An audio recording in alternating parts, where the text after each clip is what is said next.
సింగరేణి పరిస్థితి ఇప్పుడు ఎట్లా ఉంది, భవిష్యత్తులో ఎట్లా చేయాలని మీ అందరి ఆలోచనలు కూడా పరిగణలో తీసుకొని చేస్తామని చెప్తూ, సింగరేణి ఉద్యోగస్తులు మాత్రం సాధ్యమైనంత మేరకు వెల్ఫేర్ దాంట్లో ఎటువంటి ఇబ్బంది లేకుండా చూస్తా ఉన్నాం అధ్యక్ష.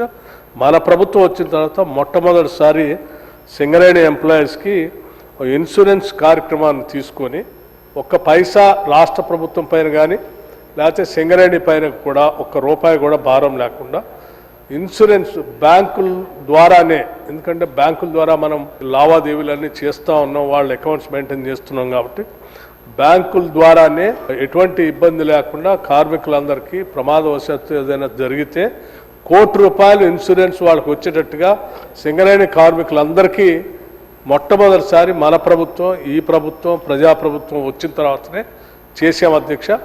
ఈ 1 crore ఇన్సూరెన్స్ కార్యక్రమం సింగరేణితో పాటు విద్యుత్ శాఖలో ఉన్న అన్ని డిస్కమ్స్, ఎనర్జీలో ఉన్నటువంటి కార్మికులందరూ కూడా చేస్తున్నాం. భవిష్యత్తులో ఈ రాష్ట్రంలో పనిచేస్తున్నటువంటి ఉద్యోగస్తులందరికీ కూడా ఈ 1 crore ఇన్సూరెన్స్ వచ్చేటట్టుగా చేసే ప్రక్రియ కూడా మొదలుపెట్టాం అధ్యక్ష. కొద్ది రోజులు